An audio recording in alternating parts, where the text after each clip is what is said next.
And today's khutbah, we turn to the Quran, which reveals to us something which occurred when Fir'aun was drowning.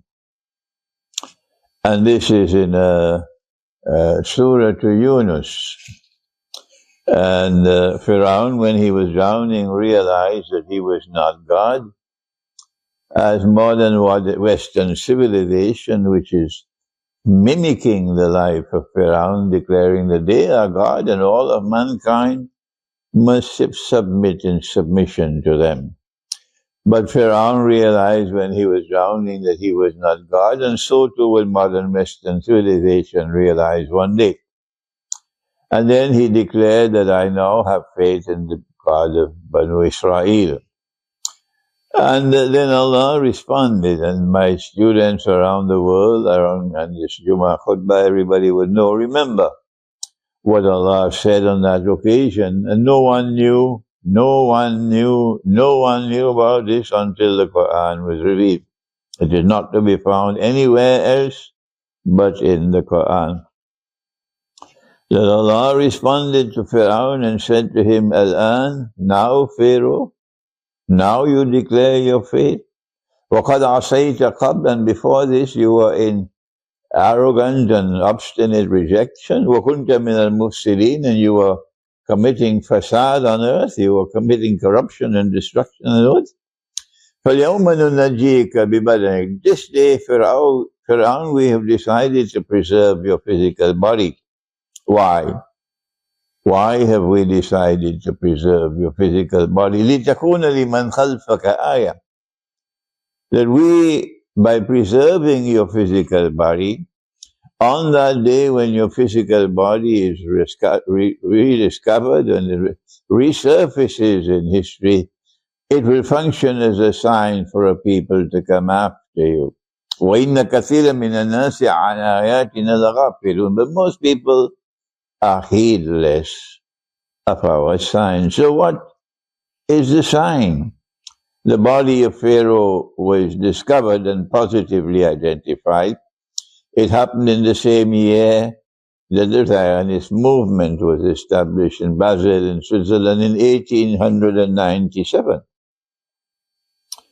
This coincidence between the two is not by accident.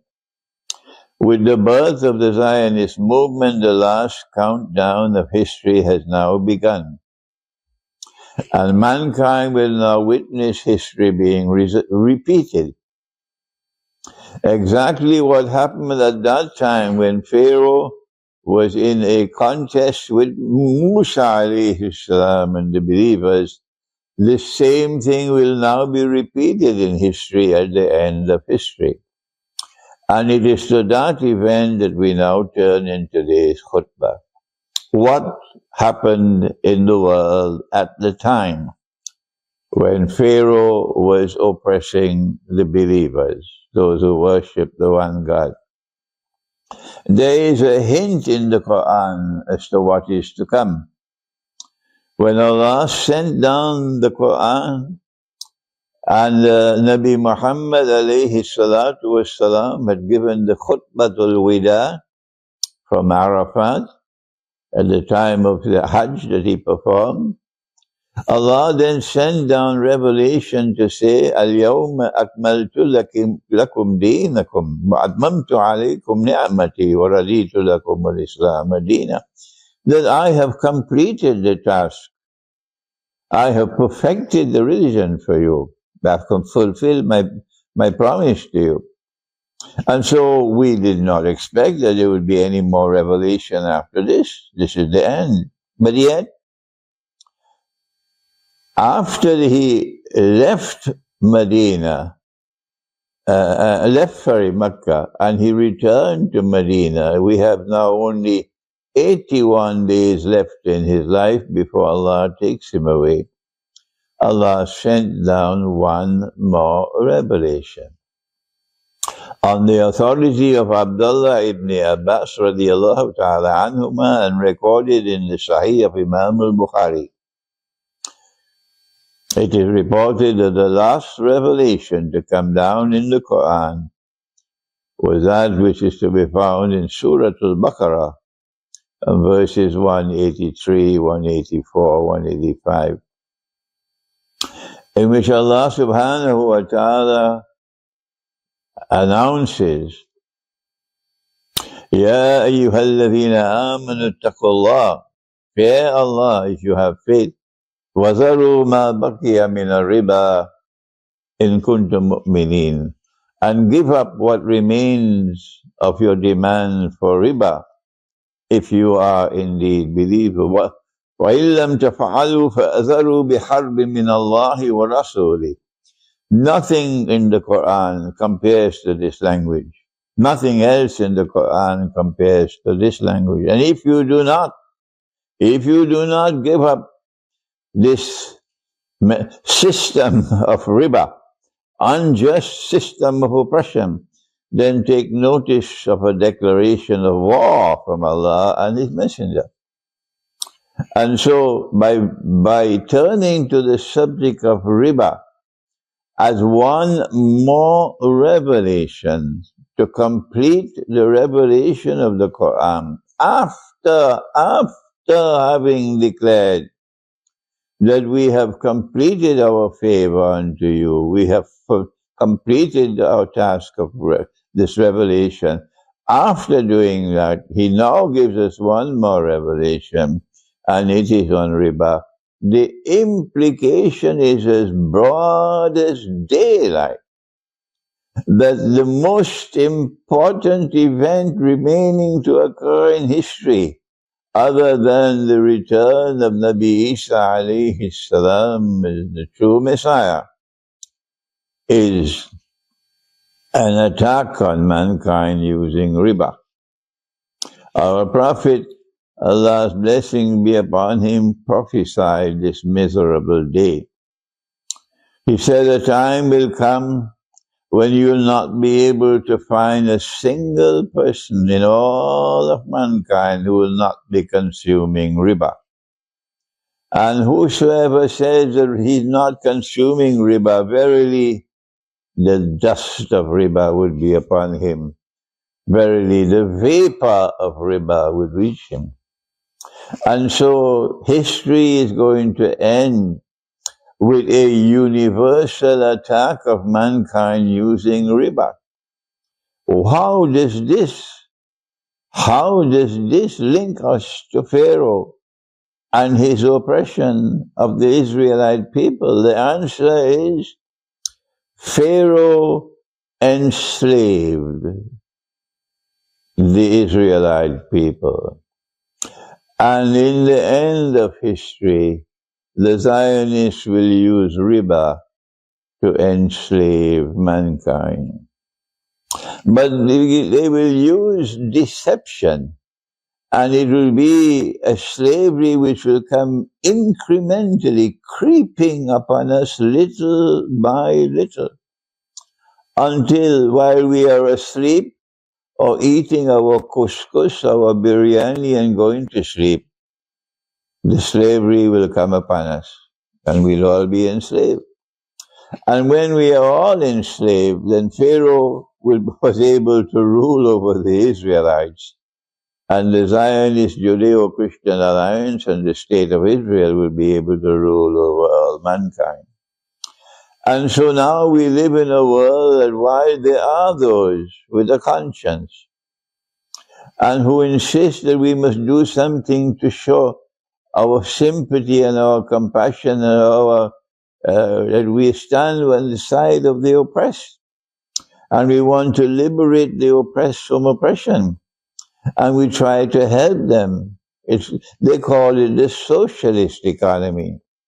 And as we speak, the city of New York City, one of the most prominent in the whole world over the last 100 years, has just elected a young Muslim man as its mayor of New York.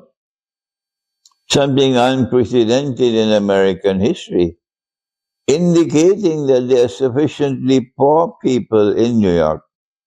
There are sufficiently oppressed people in New York to outnumber those who support the rich. and who support the establishment. And so now we are going to see a repeat of socialist economy. The world experienced it with the communist movement, the Soviet Union. The world witnessed it with the socialist economy of Hugo Chavez and Maduro in Venezuela, and Evo Morales in Bolivia. The world witnessed a socialist economy in many parts of the world. And wherever the socialist economy has been implemented in an attempt to try to raise the standard of living of those who are imprisoned in poverty and destitution, wherever the socialist economy has been used, it has always been attacked by the capitalist economy. The capitalist economy is one which operates with a market which is rigged in favor of the rich. And the purpose of today's capitalist economy is to ensure that the rich will rule the world. The rich would rule the world. And those who do not submit to the rule of the rich would be branded as rebels and terrorists and so on, and demonized and marginalized. And the capitalist economy has always attacked the socialist economy and made life miserable. They use unjust means like economic sanctions and so on, boycotts and so on, rigging the market to prevent the socialist economy from being able to help and to succeed in helping the poor and the destitute. And so the socialist economy has always presided over a market that eventually fails. It failed in the Soviet Union. It failed in Venezuela. It failed in Bolivia. It failed in Pakistan. It failed all over the world with its right. And now it is being tried in New York once again, and eventually it will fail. Our Prophet, Allah's blessing be upon him, established and preserved a free and a fair market. A man came to the Prophet and said, O Messenger of Allah, prices are too high. Please impose price control. That is socialism. The Prophet said no. And we are accustomed to being a people who once the Prophet has said, that's it, that's the end of the world, full stop. But the man came back a second time. O Messenger of Allah, prices are too high. Please impose price control. 3 times he came, and 3 times the Prophet ﷺ said, no. We are a people who establish and preserve a free and a fair market. And so prices are determined by the market and not by the state. That free and the fair market is one in which وَأَلَيْسَ لِلْإِنسَانِ إِلَّا مَا سَعَى, that if you do not plant, you cannot reap. And so reward is based upon effort. But the free and the fair market must take care of those who are being left behind before being handicapped, for example. Women and children must be maintained by the community. Widows must be maintained by the community. The poor and the destitute who have no food must be maintained by the community, and so there's a social insurance called the zakat.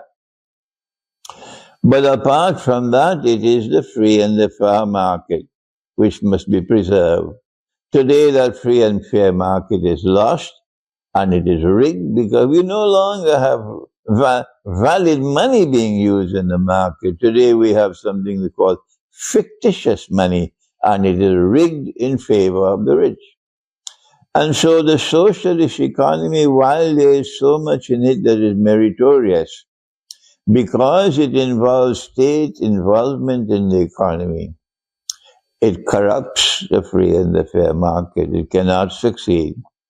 It is us, we in the world of Islam, must remind the world that slavery is returning, and the only way we can preserve ourselves in that slavery is to try to escape from a market which is rigged in favor of the rich. Otherwise, The rich are going to rule over the poor and the destitute, and we'll all be enslaved. May Allah protect us, and may Allah guide us, that we may be able to use the Quran to be able to protect ourselves.